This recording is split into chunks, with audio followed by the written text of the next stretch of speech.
बच्चों, आज हम चालू करने वाले हैं अपना सेकंड पेपर फैशन स्टडीज का, जो कि हमारी, आप जानते हो कि हम पेपर सीरीज की वीडियोस मैंने डाली थी।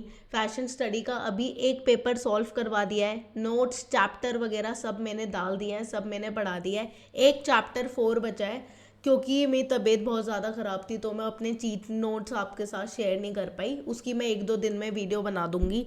तो अभी प्लीज़ सैम्पल पेपर्स करना चालू कर दो, क्योंकि आपके प्री बोर्ड्स आई थिंक हो, मतलब या तो होने वाले होंगे, ऑफकोर्स दिसंबर एंड में होते हैं, और आपके बोर्ड्स भी आने वाले हैं। तो जैसा कि मैंने बोला था कि हम 5-10 पेपर सॉल्व करने वाले हैं, तो देखो एक पेपर मैं सॉल्व कर चुकी हूँ, उसका लिंक भी मैं यूट्यूब के डिस्क्रिप्शन बॉक्स में डाल दूंगी वीडियो के, ठीक है। तो आज हम अपना सेकंड पेपर सॉल्व करने वाले हैं फैशन स्टडीज़ का।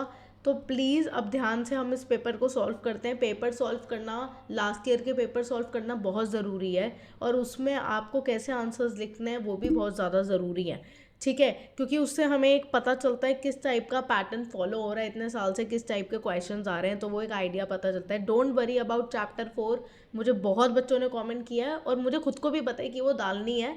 मैं डाल दूंगी 2-3 दिन में। मैं I was just having fever, cold, cough, बहुत सारी चीज़ें एक साथ हो रही थी, टाइम बिल्कुल नहीं मिल पा रहा था, तो मैं डाल दूंगी अभी। बट मैंने ये पेपर उठाया है तो एक पेपर सॉल्व कर लेते हैं जल्दी से, ठीक है। और ढंग से ढंग से सॉल्व करते हैं, किस टाइप के क्वेश्चंस आते हैं। देखो यार, लेफ्ट साइड पे तो आपका बोर्ड का पेपर है, ठीक है, जिसमें हिंदी इंग्लिश दोनों में आपके क्वेश्चंस होते हैं। 60 मार्क्स का पेपर होता है, 3 घंटे का होता है, पता है आपको, ठीक है। ये तो हिंदी हिंदी तो मेरी वैसे ही बहुत बेकार है, मैं इंग्लिश वाला पार्ट सॉल्व ही कर पाऊँगी, ठीक है।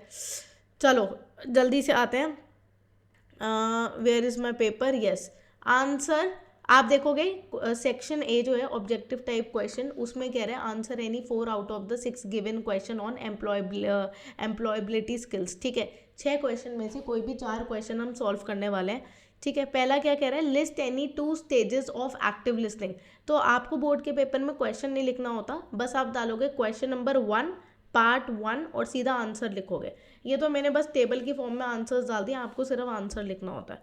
तो आंसर क्या है, 2 स्टेजेस ऑफ एक्टिव लिसनिंग के, the 2 stages of active listening are receiving and understanding.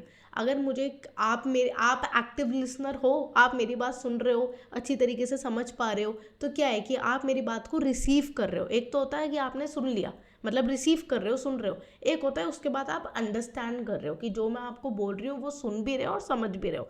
तो रिसीविंग एंड अंडरस्टैंडिंग, ये दोनों क्या होती हैं, 2 स्टेजेस ऑफ एक्टिव लिसनिंग, ठीक है।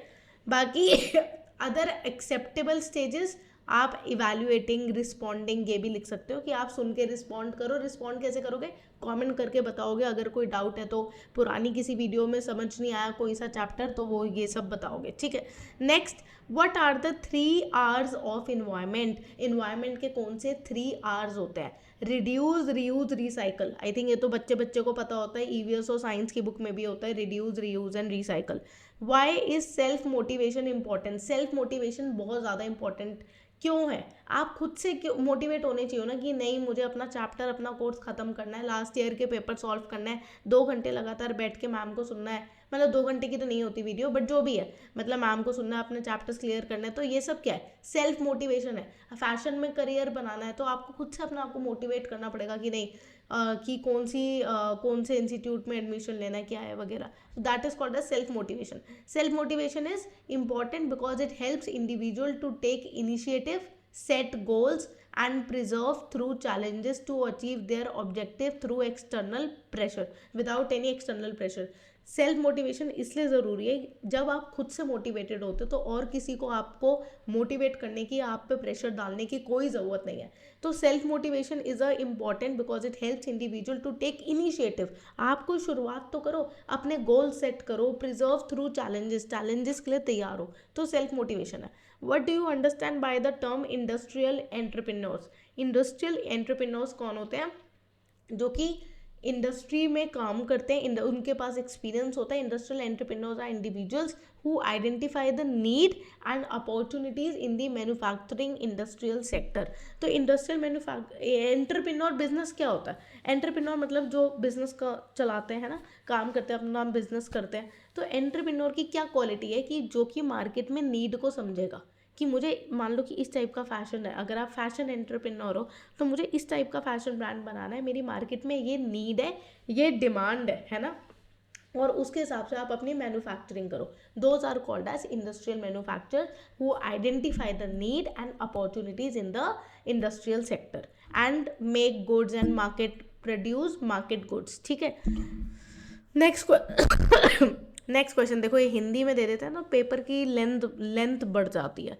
नेक्स्ट है, name the two layout use to get the printed text on paper.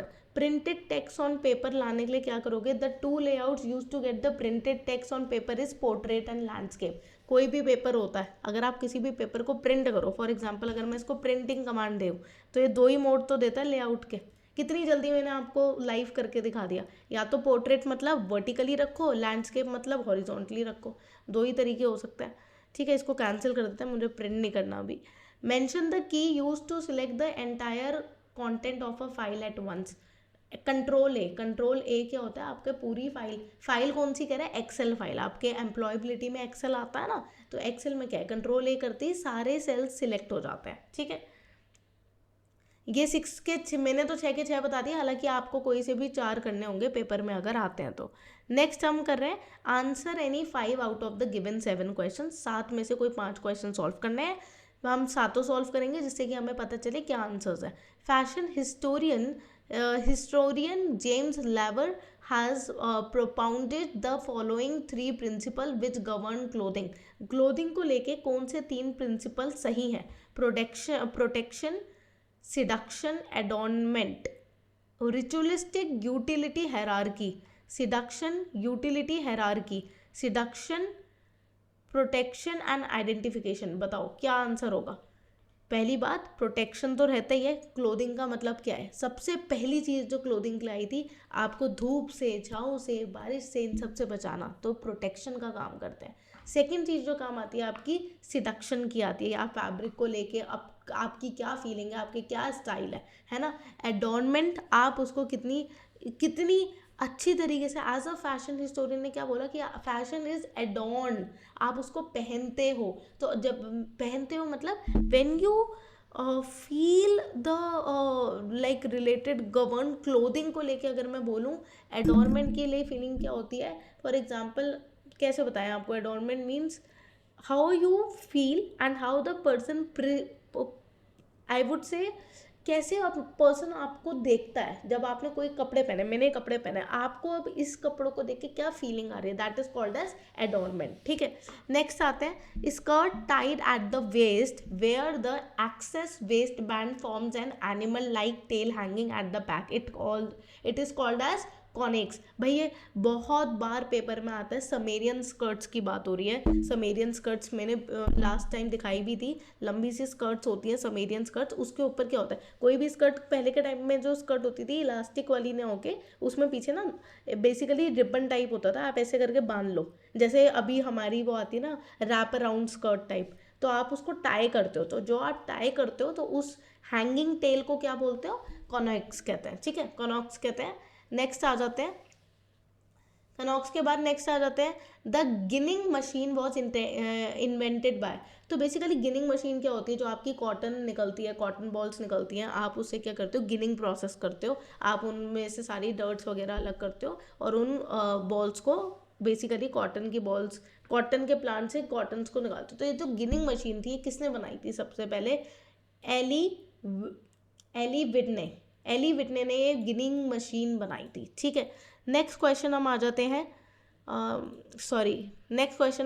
She epitomised Indian elegance in her hand woven saris. ऐसी कौन थी जिसने Indian elegance, hand woven saris को बहुत ज़्यादा प्रेजेंट किया था? वो थी कमला देवी चट्टोपाध्याय. कमला देवी चट्टोपाध्याय ने क्या किया था? हैंड वोवन साड़ीज़ को इंडियन एलिगेंस, मतलब इंडियन एलिगेंस जो होती है साड़ियों की, उनको पोर्ट्रे किया था. अगर आपको नहीं पता है, मेरे को तो पता है, कमला देवी चट्टोपाध्याय के बारे में बता देती हूँ मैं.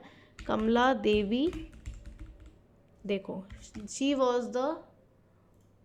दिस वॉज द वुमेन कमला देवी चट्टोपाध्याय, जिन्होंने हैंड वोवन साड़ीज़ के ऊपर बहुत ज़्यादा रिसर्च और बहुत ज़्यादा इनको पोर्ट्रे किया था. ठीक है. नेक्स्ट हम आते हैं, व्हाट इज़ स्कैरिफिकेशन, स्कैरिफिकेशन क्या होता है? स्कावी, when I say about scarification का मतलब क्या है? Is a form of body modification where the skin is cut और branded to create scars. Scars, जहाँ पे आपको स्कार्स बन रहे हैं, that is called a scarification. जहाँ पे स्किन को कट लगा रहे हो, जहाँ पे स्कार्स बने। अगर नहीं दिखता है, नहीं पता कैसा दिखता है, तो मैं दिखा देती हूँ। देखो, आप देख रहे हो ऐसे स्किन्स के ऊपर कट बना रहे हैं स्कार्स लाने के लिए। ये तो बहुत मॉडिफाइड है। मैं आपको बताऊँ, ऐसे ऐसे स्किन्स के ऊपर कट लगा देते हैं कि स्कार्स आ जाए। तो ये क्या होता है? आपका स्कारिफिकेशन एक बॉडी मॉडिफिकेशन होता है। What is avant card? Class 11th में भी पढ़ा है। हाई फैशन, बहुत ही ज़्यादा एक्सपेरिमेंटल, जो कि out of the box design होता है, and that is only made once, you know. ये नहीं है कि उसके पीसेस बन रहे हैं, एक ही बनता है। रेडिकल होता है, unconventional, experimental, that is called as avant garde. Stud were first used by dash as a means of reinforcing the seams on work pant designed for minors।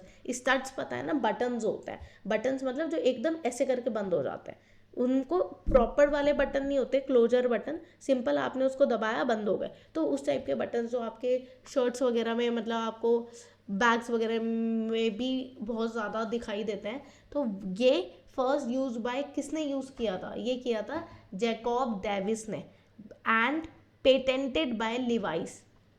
ठीक है, लिवाई स्ट्रॉस ने एंड जैकॉब डेविस ने सबसे पहले studs को use किया था, और उनको माइनर्स के जो पैंट्स होते थे वहाँ पे यूज़ किया था। ठीक है, अगर आप में से कोई बच्चा ऐसा है जिसको नहीं पता है स्टड क्या होते हैं, तो मैं दिखा देती हूँ। स्टड्स इस टाइप के होते हैं, देखो इस टाइप के, and I will show you on minors के ऊपर।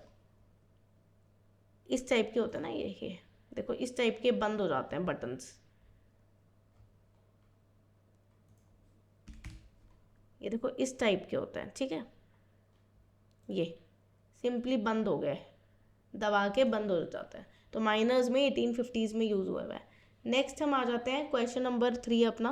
क्वेश्चन नंबर 3 कह रहे हैं 7 में से 6 पार्ट्स को सॉल्व करना है। करेक्टिंग लाइंस और dart to conform to body shapes is called. आपकी वो बॉडी शेप, आप अपने डार्ट को मैनिपुलेट करते हो जिससे आपका प्रॉपर बॉडी शेप बन सके, है ना। तो वो क्या कहते हैं? उसको कहते हैं ट्रूइंग। क्या कहते हैं? ट्रूइंग। नेक्स्ट, सीम अलाउंस कितनी होती है? बार बार पेपर में आता है, सीम अलाउंस कितनी होती है? Seam allowance at shoulder, sorry, seam allowance at shoulder कितनी होती है? Seam allowance at shoulder is 1/1.5। ठीक है, तो बेसिकली इट्स योर हाफ, है ना, हाफ आपकी हाफ इंच होती है। The dart need to be finished away from apex because our body is pointed, conical, rounded, straight. Our body is straight, our body is rounded. हमारी body rounded है, हमारी body में curves है, एकदम muscular सीधी नहीं है, राउंडेड है। तभी तो हमें अपनी डार्ट्स को need to be finished away from apex, apex किनारे से बिल्कुल पहले अपनी डार्ट्स को प्रॉपरली फिनिश करना पड़ता है। जहाँ भी आप फैब्रिक को फोल्ड दे रहे हो जिससे एक प्रॉपर राउंड बन सके, क्योंकि हमारी बॉडी बहुत ज़्यादा राउंडेड है, तभी हमें डार्ट को बहुत ज़्यादा मैनिपुलेट करना पड़ता है। Next, dash is the business capital of fashion. भाई बता दो, ये तो बता ही दो, कौन है बिजनेस कैपिटल ऑफ फैशन? कौन है? New York is widely regarded as the business. New York का जो है बिजनेस सेंस फैशन को लेके बहुत ही ज़्यादा, मतलब फैशन बहुत ज़्यादा वहाँ पे एडवांस है। ठीक है, न्यूयॉर्क होगा यहाँ पे बिजनेस कैपिटल। नेक्स्ट आ जाते हैं, small delicate floral prints in women's wear are used for the designers. कौन सी ऐसी डिज़ाइनर थी जिसने छोटे छोटे फ्लोरल प्रिंट्स वुमेन वेयर की कैटेगरी में निकाले थे? वो जो डिज़ाइनर थी वो कौन थी? Laura Ashley. लॉरा एशले, जो कि हम डियोर का भी बोल सकते हैं, डियोर के कलेक्शंस में बहुत ज़्यादा देखने को मिला है। लॉरा एशले बोलो या फिर डियोर बोलो, उन लोगों के डिज़ाइंस में बहुत छोटे छोटे छोटे आपको फ्लोरल प्रिंट्स दिखाई दिए। देखो बेटा, मैं हर एक चीज़ गूगल पर सर्च नहीं करूँगी, बट मैं दिखा देती हूँ। लॉरा एशले प्रिंट्स तो आपको दिखाई देंगे, बहुत छोटे छोटे छोटे छोटे फ्लोरल्स थे, लाइक दिस। इससे भी छोटे थे तो बहुत बड़े हैं, मतलब इस टाइप के लॉरा एशले के प्रिंट्स थे, तो छोटे छोटे फ्लोरल डिज़ाइन थे। मैं आपको इसलिए दिखा रही हूँ एक एक चीज़ जिससे आपको समझ में आए। याद वही चीज़ रहती है जो देखी होती है, रट्टाफिकेशन से याद कुछ नहीं रहता। इसलिए मैं चाह रही हूँ कि आप समझो भी, अगर करियर भी बनाना है, नहीं भी बनाना है, तो भी आपको याद रहेगा, तो पेपर तक याद रहेगा। 3 महीने तक याद रहेगा। लॉरा एशले वही डिज़ाइनर थी जिसके छोटे छोटे फूल वाले वुमेन्स वेयर के प्रिंट बनाती थी। अगर मैं ऐसे बोलूँगी लॉरा एशले फ्लोरल प्रिंट्स, बिल्कुल याद नहीं रहेगा, इसलिए मैंने फोटो दिखाई है, ठीक है। खुद से भी सर्च करो थोड़ा बहुत। Ease is the difference between the dash and the measurement of garment. Ease क्या होती है? ढील, जो हम कपड़े में ढील देते हैं, तो that is the difference between the body and the measurement of garment. आप जहाँ देखो, मैंने अपने कपड़े को यहाँ से अपने से दूर करके रखा, तो थोड़ी यहाँ से सिल सकती थी ना मैं, ये एक्स्ट्रा कपड़ा है, पर मैंने यहाँ से सिला, क्यों? ये मैंने ईज दे दी, किसके लिए? मूवमेंट के लिए। तो मैं यहाँ से सिल देती अपनी ये स्लीव, नहीं, मैंने थोड़ा दूर से सिला, क्यों? जिससे ईज मिल सके, ईज मतलब मूवमेंट, ठीक है। नेक्स्ट आते हैं, give an example of wrinkle resistant finish without the application of chemical. एक ऐसा फैब्रिक पे अगर हम एक ऐसा स्प्रे कर दें या कुछ एक फिनिश में डाल दें, उसको एक लिक्विड में डाल दें जिससे उसके सारे रिंकल निकल जाए, तो वो ऐसा कौन सा है जिसमें कोई केमिकल यूज ना हो रहा हो? तो an example of wrinkle resistant finish without the application of chemical is the highly twisted yarn. अगर एक यार्न को बहुत ज़्यादा बिल्कुल हाईली ट्विस्ट कर दें और specialise woven structure like crepe या सियर सकर कर दें, तो by the process of calendering which is physically altering the fabric surface, ठीक है। एक फैब्रिक ऐसा होता है, कुछ कुछ देखे होंगे जिसमें ना थोड़े से प्लकर होता है, ठीक है, ऊपर नीचे रहता है, तो जो फैब्रिक पहले से ही ऊपर नीचे है उसका टेक्सचर ही ऐसा है ऊपर नीचे वाला, तो उसमें तो रिंकल आएंगे ही नहीं ना कभी भी। तभी उसने क्या बोला? सियर सकर हो, या तो फैब्रिक आपका सियर सकर टाइप हो, या फिर दूसरा क्या है कि ऐसा कपड़ा उससे बना हो जिसमें बहुत ज़्यादा ट्विस्ट हो, फैब्रिक में बहुत ज़्यादा जो धागा है उसमें बहुत ज़्यादा ट्विस्ट हो। तो वो जो फैब्रिक है उसमें आप केमिकल में तो नहीं डाल रहे हो रिंकल रेजिस्टेंट केमिकल में, आपका फैब्रिक जो है, कपड़ा जो है, पहले से ही रिंकल के बिना हो जाएगा, ठीक है। इसमें कैलेंडरिंग वगैरह छोड़ दो, वो आपके अभी सिलेबस का पार्ट भी नहीं है इतना, वो छोड़ दो। क्वेश्चन 4 पे आते हैं, ये हिंदी वाला पार्ट छोड़ दो, क्वेश्चन नंबर 4 है ना। Answer any 5 out of the 6 question, 6 में से 5 क्वेश्चन देने। Thread tracing is use to mark seam allowance on fabric that are delicate and slippery, plain and shiny, rough and thick, heavy and strong. बताओ किस लिए delicate and slippery? Thread tracing आप marking के काम आता है, पता है आपको, चौक से लगाते हैं, अलग अलग चीज़ों से मार्किंग लगाते हैं, बट ऐसे फैब्रिक जो बहुत ही ज़्यादा स्लिपरी हो, चिकने हो, और जो कि बहुत ही ज़्यादा क्या है, डेलिकेट हैं, पतले हैं, वहाँ पे थ्रेड ट्रेसिंग यूज होता है। लिखा भी है, delicate and slippery thread tracing is less likely to damage और slip on these fabric compare to the tailor's chalk और ट्रेसिंग व्हील। अगर हम टेलर की चौक भी देखें तो वो जब खींच के लाइन मारते हैं ना, तो पतले कपड़ा जो होता है उस पर थोड़ी मुश्किल होती है, तो वहाँ पे ऐसी जगहों पे क्या काम आता है? Thread tracing. वहाँ पे क्या होता है? थ्रेड ट्रेसिंग काम आता है जब कपड़ा बहुत ज़्यादा चिकना, स्लिपरी या फिर बहुत ज़्यादा पतला हो। The following is an equipment use to make holes in paper. ऐसा क्या है जिससे कि होल्स बना सकते हैं पेपर के अंदर? बताओ। ऑल, इसको क्या बोलते हैं? An awl. Awl is use to pierce holes in the pattern paper. Pattern paper के अंदर छेद करने के लिए होल्स यूज होता है, ठीक है। Dash is cut on the garment for more curviness body of a women. एक बॉडी, वो एक गारमेंट है, ठीक है, कपड़े के ऊपर अगर ज़्यादा कर्वीनेस चाहिए, बॉडी के ऊपर ज़्यादा कर्व है, तो क्या यूज़ करोगे बॉडी के ऊपर? देखो, इसको बोलते हैं missy sizing is design for the average adult female figure, typically more curvaceous than junior sizes. तो एक ऐसा साइज बनता है जिसको हम बोलते हैं मिसी साइज, ठीक है। मिसी क्या होता है? उनके लिए जिनकी बॉडी बहुत ज़्यादा कर्वी शेप में है ना। Which grain in a fabric has the least amount of stretch. देखो, बायस ग्रेन की तो बहुत ज़्यादा होती है ना, और आपकी वेफ्ट वाली की भी। सबसे कम ऐसी कौन सी ग्रेन है जिसको अगर मैं फैब्रिक को खींचूं, मान लो मेरे हाथ में एक फैब्रिक है, उसको मैं खींचूं, तो कौन सी साइड से खींचूं जहाँ पे उसका खिंचाव सबसे ज़्यादा कम हो? वो क्या होगा? लंबाई में, लेंथ वाइज। वॉर्प में जो धागे लूम में सेट होते हैं, है ना, तो वो बहुत ज़्यादा टाइटली वाइंडेड होता है, इसलिए जब भी हम फैब्रिक को खींचेंगे लेंथ वाइज, तो वहाँ पे लीस्ट अमाउंट ऑफ स्ट्रेच होगा। और सबसे ज़्यादा कब होता है? बायस में। डायगनली खींचोगे तो सबसे ज़्यादा फैब्रिक स्ट्रेच होता है, ठीक है, सबसे ज़्यादा होता है। Next, an example of flat collar is dash. Flat collar का डैश क्या है? प्लेन कॉलर, वो पीटर पैन कॉलर, या फिर हम उसको बोल सकते हैं सेलर कॉलर, है ना। फ्लैट कॉलर कौन सा होता है, पैन कॉलर या फिर सेलर कॉलर। फ्लैट कॉलर का नहीं पता है तो दिखा देती हूँ मैं कैसा होता है।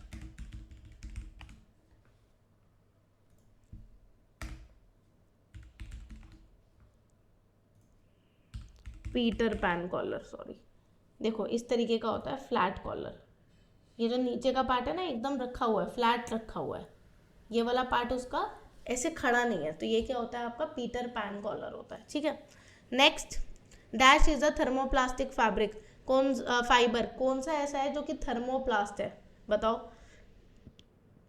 पॉलिएस्टर। थर्मोप्लास्ट का मतलब ये है कि जैसे ही आप हीट करोगे वो फैब्रिक या तो जल जाएगा या फिर वो पिघलने लगेगा, तो वो कौन सा होता है, सॉरी पिघलने लगेगा, पिघलेगा कौन सा, जो प्लास्टिक का कौन सा होता है इसमें, polyester. Polyester is basically heated और उसकी प्रॉपर्टी है कि वो मेल्ट हो जाता है, ठीक है, या सॉफ्ट हो जाता है। नेक्स्ट आ जाते हैं क्वेश्चन नंबर 5 पे। It is the oldest pattern making method and it is generally regarded as creative approach, कौन सी, ड्रेपिंग। ड्रेपिंग क्या है, सबसे पुरानी है। सबसे पहले के ज़माने में इतने ज़्यादा पैटर्न कुछ नहीं होते थे, सिर्फ लपेटने का स्टाइल अलग अलग होता था। रोमन के टाइम में भी देखें तो फैब्रिक को लपेटने का स्टाइल अलग होता था, ड्रेपिंग होता है। Another name for ready to wear garment, प्रेत्ते पोत्ते। इसको कैसे रीड करते हैं, प्रेत्ते पोत्ते। रेडी टू वेयर गारमेंट्स को प्रेत्ते पोत्ते बोलते हैं। Name the button flap on shirt on either side of the shoulder, बताओ। बटन के जो फ्लैप्स होते हैं, है ना, उनको क्या बोलते हैं हम लोग, शोल्डर टैब्स, या फिर the button flap on the shirt on either side of the shoulder. Shoulder के जो बटन्स है वो किसी भी एक तरफ हो उसको क्या बोलते हैं, इपॉलेट्स। क्या बोलते हैं, इपॉलेट्स बोलते हैं या शोल्डर टैब्स बोलते हैं। नेक्स्ट आ जाते हैं हम,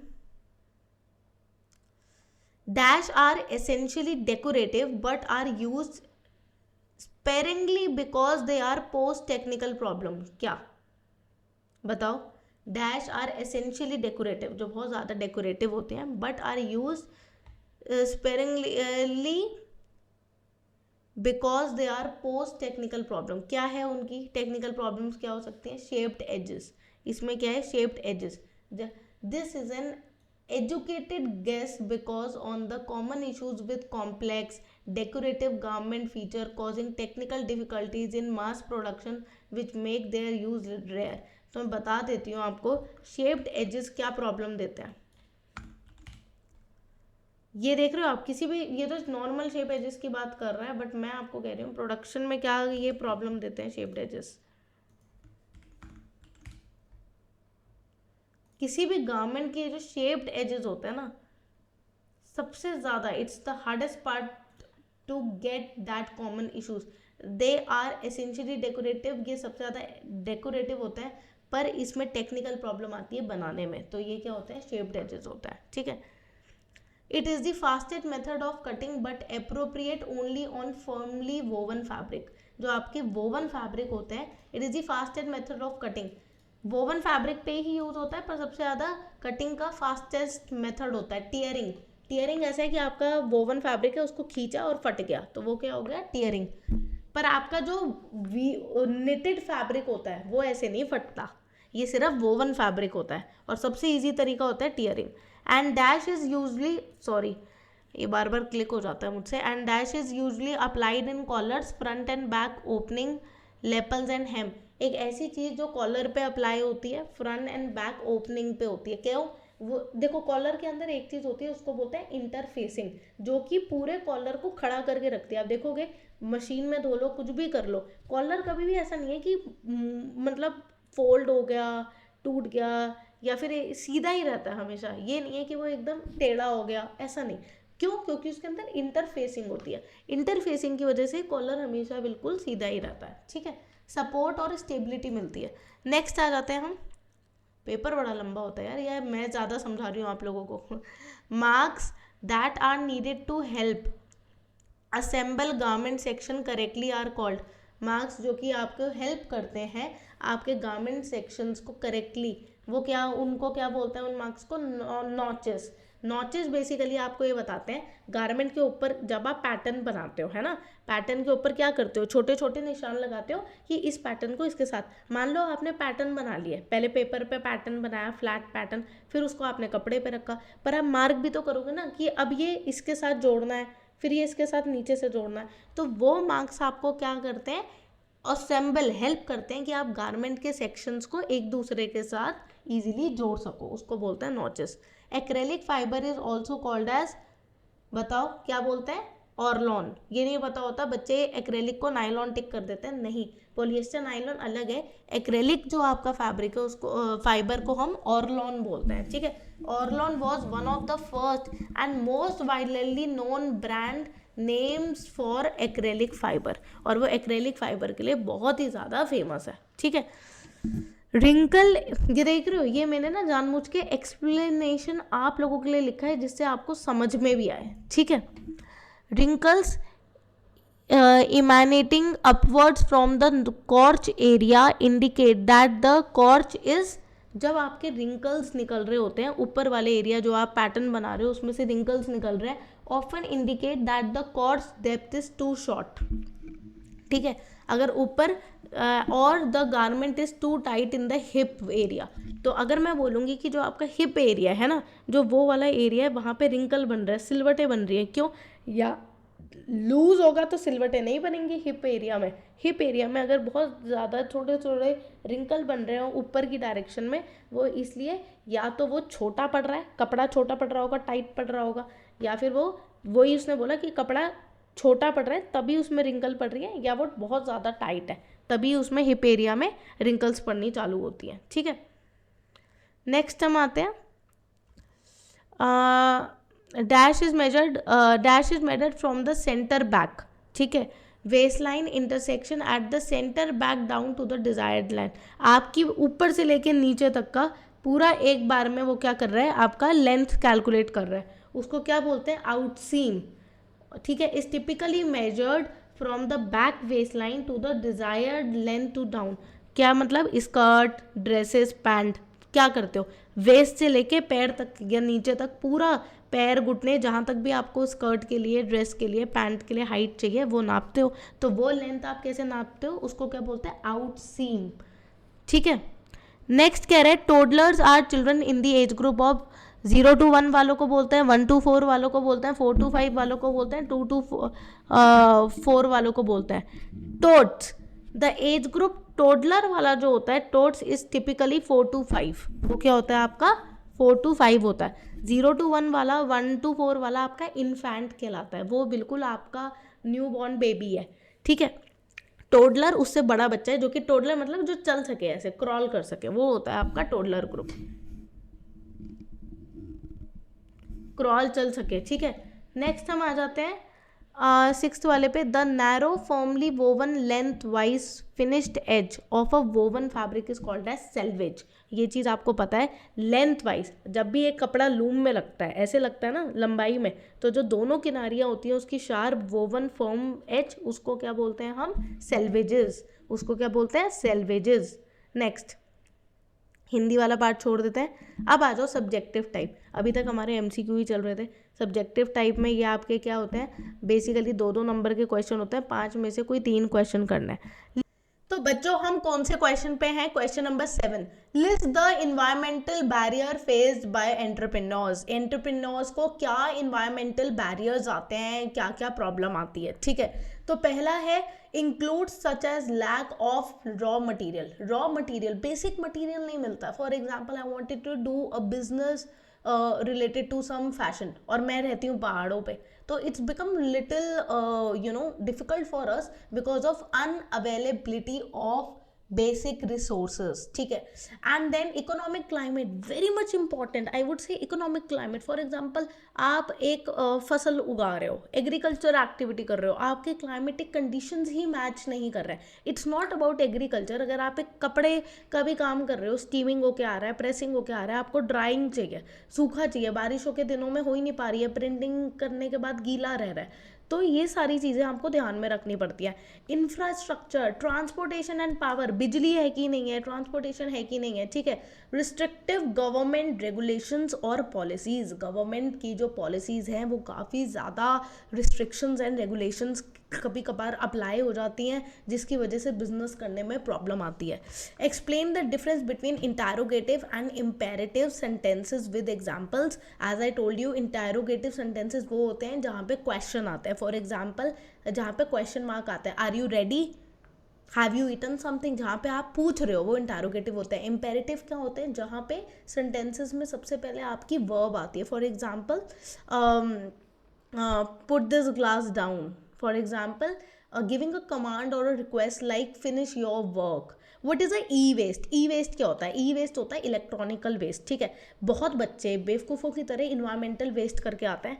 environmental waste is a waste which is in the environment, right, but जहाँ पे हम ई-वेस्ट की बात कर रहे हैं, it is specifically focusing on electronic waste, is discarded electronic equipments. It includes old computers, phones, appliances that are no longer useful and must be properly recycled, ठीक है।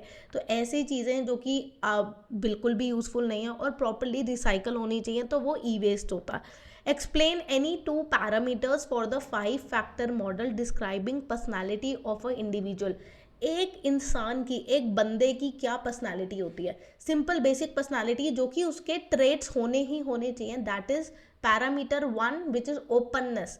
Openness of being curious and imaginative. Openness का मतलब ये नहीं है कि आप किसी को कुछ भी बोल दो। ओपननेस का मतलब यहाँ पे ये इमेजिनेटिव कैसे हो आप, आउट ऑफ द बॉक्स, आपकी इमेजिनेशन कितनी चल रही है, कितनी आप चीज़ों को लेके क्यूरियस हो, आप क्या सोच रहे हो, मतलब आप कितने इंटरेस्टिंगली आप अपने थॉट्स को रख पा रहे हो। सेकंड होता है इसमें जो आता है, वो आता है कॉन्शाइसनेस। कॉन्शाइसनेस यहाँ पे जो एक वर्ड है, दैट इज़ बीइंग ऑर्गेनाइज्ड। ये मैंने आपको बोला एक पर्सनालिटी डिसऑर्डर भी है, जब बहुत सारे लोग, मतलब बहुत लोगों में दिखता है कि they are very much highly organize and 100% perfection देखते हैं। तो ये वो वाला आपका क्या है, ट्रेट है पर्सनालिटी का, ठीक है। नेक्स्ट क्वेश्चन कहते हैं, how can we select a range of cells in a spreadsheet. Excel की शीट है, सिंपल से एक सेल को सिलेक्ट करना है, क्या करोगे, you will select the cell, you will click on the cell. once you click on the cell, then what happens, you clicked it, it automatically selected it, ठीक है। Question number 12, what is the purpose of using interlining in a garment. Garment में interlining, interlining बोलूँगी तो एकदम समझ नहीं आएगा, है ना। इंटरलाइनिंग क्या होता है, बेसिकली क्या है, कपड़े के नीचे अस्तर। कितनी बार आपने देखा है स्कर्ट्स होती हैं, राइट। मेंस वेयर की बात करूँ तो फिर उनके कोट्स में आप देखो पीछे की साइड ना अस्तर लगा होता है। Why, because it gives you stability. Why, because it gives you support, it gives you structure. So that is why interlining is very very important to the certain part of the garment, preventing stretching, जहाँ पे आपका कपड़ा फटेगा नहीं, stretch नहीं होगा और एक proper maintain करेगी डिज़ायर्ड शेप, ठीक है। मैं बार बार बोल रही हूँ, पढ़ाई करो, ढंग से समझ के करो, तो it will easy for you to score better. रट्टाफिकेशन ना फैशन स्टडीज़ के सब्जेक्ट में नहीं चलता है। तो you should understand Hindi words also, English words also. You should understand, search as many images. जितने क्वेश्चन पेपर में कोई टर्म है समझ नहीं आ रही, फोटो इमेजेस सर्च करो। स्कूल की टीचर आपको नहीं दिखाती, आप खुद से करो, है ना। तो नेक्स्ट क्वेश्चन पे आते हैं, how will you evaluate fit of a collar in a garment. Garment के फिट का कॉलर कैसे इवेल्युएट करेंगे। The collar should lay flat against the neck and आपका कॉलर पहनते कहाँ हो, यहाँ पहनते हो ना आप, वो गर्दन पे आएगा और शोल्डर पे आएगा, तो वहाँ क्या होना चाहिए, फ्लैट होना चाहिए। Check for proper stand and fall. Stand and fall का मतलब क्या है, स्टैंड मतलब कॉलर गर्दन के पास एकदम सीधा रहता है, स्टैंड रहता है। मशीन में धो भी लोगे तब भी ये नहीं है कि कॉलर टेढ़ा हो गया, सीधा ही रहता है, क्योंकि उसके अंदर क्या होती है, इंटरफ्यूजिंग होती है, इंटरफेसिंग होती है। बेसिकली उसके अंदर बकरम लगाई जाती है, ठीक है। तो उससे वो कॉलर आपका हार्ड रहता है, और जो हिस्सा थोड़ा सा नीचे ले ऑफ होता है उसको हम फॉल बोलते हैं। तो वो प्रॉपरली आपको चेक करना होता है। Until recently, next 14th question बहुत ही इंटरेस्टिंग क्वेश्चन है। Until recently, kids wear was not under the purview of fashion. Explain the major attributes in growth of kids wear industry. भाई पहले मैं बता देती हूँ, फैशन को मेंस और फीमेल फैशन के लिए ही जाना जाता था, किड्स नाम की कोई इंडस्ट्री नहीं थी। और आज के टाइम में as compare to the revenue, kids wear is a very big industry. बहुत सारे ब्रांड्स और बहुत सारे डिज़ाइनर किड्स के लिए स्पेसिफिकली काम करते हैं। तो growth is driven by increase parental spending. पहले के टाइम में पेरेंट्स इतना पैसा नहीं लगाते थे, इतना कमाते ही नहीं थे कि उतना लगा सके। Now the potential have increase, they want their kids to be fashionable, branded and they are ready to spend on their clothing. ठीक है, नेक्स्ट 15th क्वेश्चन है। अच्छा भैया हिंदी तो मेरे को ना पढ़ी जाती है ना समझ में आती है। Dart manipulation is a useful and interesting tool for pattern maker and why. Dart manipulation, भाई डार्ट को क्यों मैनिपुलेट करते हो बताओ।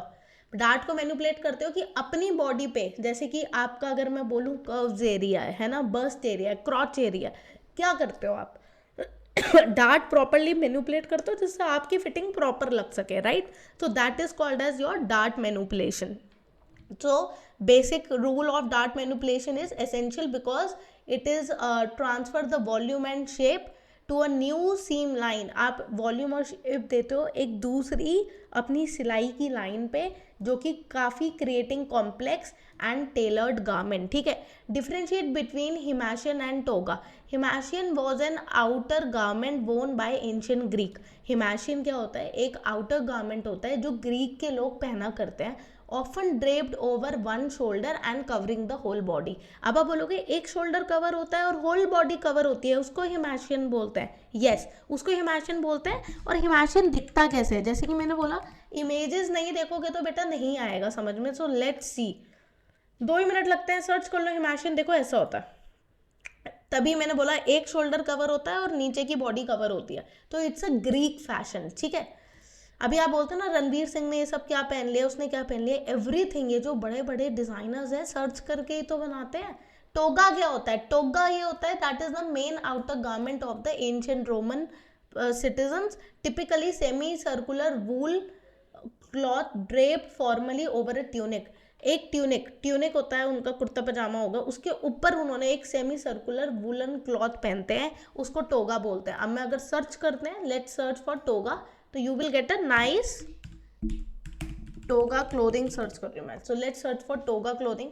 सो this is basically a toga clothing, जहाँ पे ये देखो उन्होंने ट्यूनिक के ऊपर इसको कवर करा हुआ है, so this is called as toga. ठीक है, टोगा कॉस्ट्यूम भी बोल सकते हो, इस तरीके से एक शोल्डर और नीचे के पार्ट पे कवर हो रखा है। ठीक है, क्वेश्चन पेपर का गया। Next, discuss the evolution of Paris as a fashion centre. भाई पेरिस आपको पता है फैशन सेंटर होता है, क्यों कहलाता है? Paris evolve as the fashion centre beginning with the opulent royal courts specially under Louis Vuitton.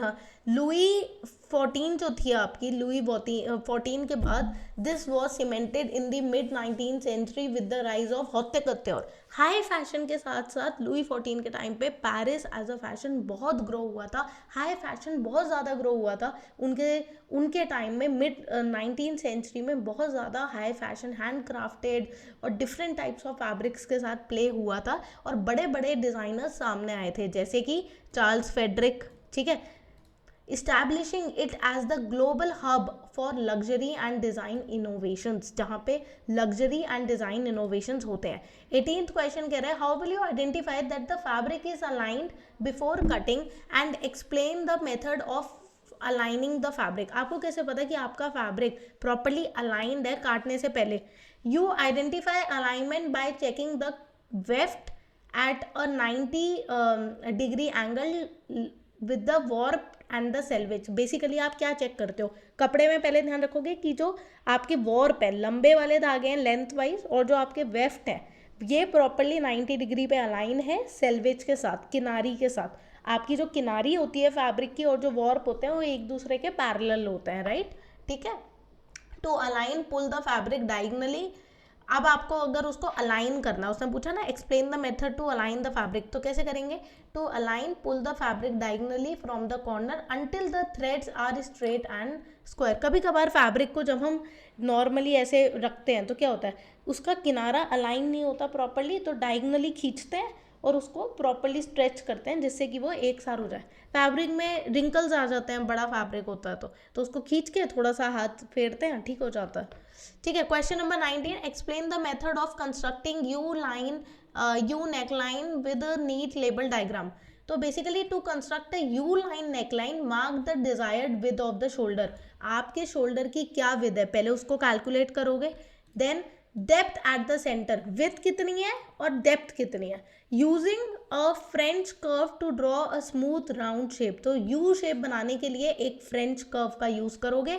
Label the fold line, grain line and seam allowance, कितनी सीम अलाउंस होगी, फोल्ड लाइन होगी, grain line होगी, उसको आप क्या करोगे properly mention करोगे, ठीक है। Next, explain the categories of men's wear. Mains wear की कैटेगरी को आपको क्या करना है, एक्सप्लेन करना है, ठीक है। Men's wear broadly categorize into formal wear, suits, dress shirt for office and events.